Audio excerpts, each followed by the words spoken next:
So today we got a question from a young bro who wants to know, Elliott, how do I discover my passion? Great question, bro. But before we go, you ought to know that if you'd like to have a convo with old Uncle Yo, mano y mano, click the link down below, and we'll talk, you and I. So let's move on.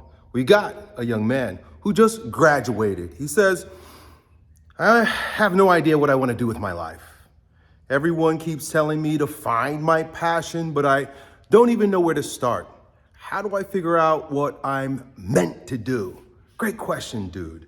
So the very first thing I would say is that passion is overrated, dude. Oh man, what do we think about passion?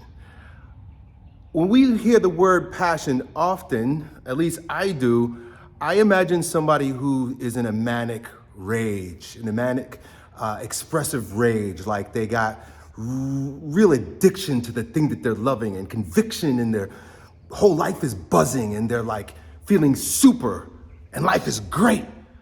And this thing is just dragging them along, or better yet, they're flying along with it. And there's abundance and there's excitement and there's fun. There's passion in life. Damn, that sounds good, don't it? It's like a high flying. To be a high flyer, you're up there feeling good. Interesting thing about the high flyer. Do you know who Icarus is? Icarus, Greek mythology. He flew too close to the sun. He was a high flyer. And when you do that, you get burned and fall into the water. So high flying is like a cocaine high, and then you're done. Never done cocaine. I like other drugs. So that's a thrill that a lot of people are chasing. And so we have a whole lot of imagination associated with it. And it's grandiose and it's infantile, and it will ruin your life just like a gambler or someone who's always using drugs. Chasing the next high, right? And it shows up in all different forms of shiny object chasing. Trust me, I'm a passionate guy, right? Throw you off base, passion. Can make you do some things that are crazy, passion. Passion is tough. So do you want to ride that white horse, passion? And if you grew up watching Disney movies and you listen to rap music, you want to experience everything that sounds really passionate about the stories you've been told and the things that you see other people doing, living their passionate lives on Instagram, right? So it's drawing you forward. But once again, it's like a high. It's dizzying. It's fantasy. It's bullshit. Passion's bullshit. At least the way that we see it and the way we've been trying to chase that high. But there's an alternative. You can be right where you are right now and start to get a bead on where you need to be. That's the real issue, not getting high with passion. What do I want? Who am I becoming? What do I do? Right here, right now, surrounded by all these people that got passion. All those kids at university who are getting drunk and having sex and having a party up time. Yeah, they're following their passion of lust and excitement, right? And that's what the world feeds them. And to you, it might look like it's cool, right?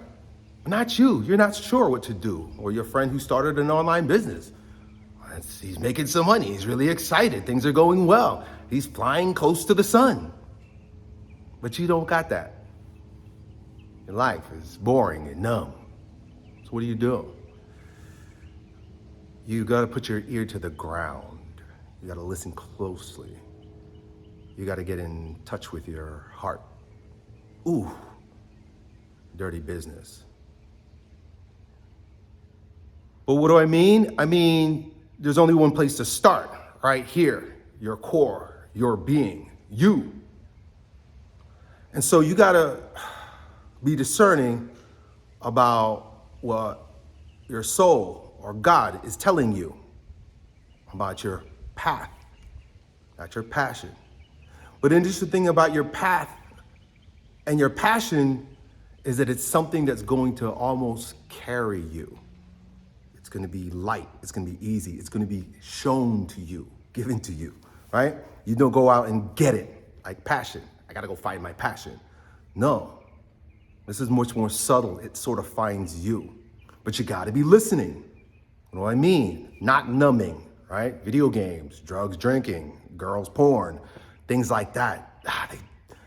They drain us of our focus, attention, right? But really listening, and listening for what you don't want, what feels bad, that feels, any feeling extreme, you should be cautious of. Because feeling of passion, excitement, of elation, of inflation is a scary place to go too, like your friends who fly high with their passion. Careful of passion, send you on a wild ride. Or even lower feelings of feeling dejected or depressed. Don't trust those either. Or fear, right? If you have a fear like, ooh, maybe I shouldn't do that because of fear. Don't necessarily trust that either. Stay detached. Don't jump on anything right away. Be cool. And see how it unfolds, dude. Try it on. Look at it from different angles. Right? Before jumping into something like a guy like me. I guess I'm talking about people who've got ADHD. Slow down. But maybe you're slower, right? So let me talk more to you. Like you can't find what you want, right? Maybe emotions aren't carrying you. You're genuinely confused. Stop numbing and look at what is exactly right in front of you. Look at what's in front of you and do what you got in front of you to the best of your capacity, dude. That's how you create opportunities. Trust me, I've forsaken all these rules. Life is better when I'm making videos and I'm talking to you, right? So it's sort of a responsibility and a passion, right? Do what's right in front of you. What gifts God have given you, no matter what hangups or emotions you have about it too. Just do what's in front of you, like a robot, right? And opportunities open up for you. Opportunities will open up for you because people might see you being diligent and serious about what you're doing because you're not relying on passion to come and carry you. You're just doing what you gotta do. That's a great way to be, dude. And then by and by, doors start opening, but only if you're out there doing what you're supposed to do. Get a job. It doesn't have to be about your passion.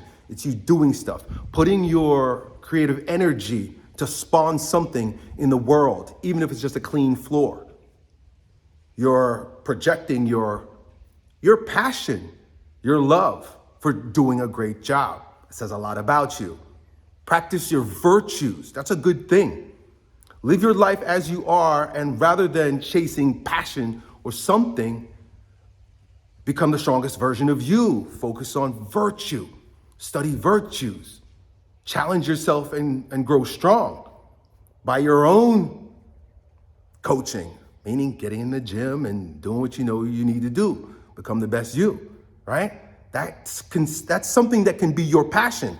I know it's crazy, but I think it has a lot to do with even why I'm here in front of you.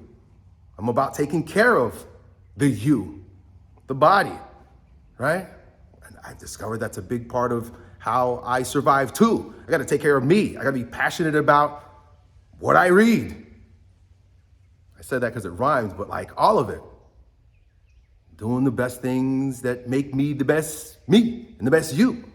Like prayer and meditation, counting macros, working out, standing here and talking to you. So it kind of finds you and takes you, dude. All right? Even though, you're doing it and it's doing you. It's all one thing. Anyway, enough of my poetic ranting. Practical steps were given. Look at what's right in front of you or follow your senses. What feels right, what doesn't feel right. There are things that when they don't feel right, it might mean that you got to go down that route. And there are things that feel right that are the wrong route to go down. And so it's hard to rely on the swings of your emotions, right? But be aware of them and then just put one foot in front of the other and do what's right in front of you. Done.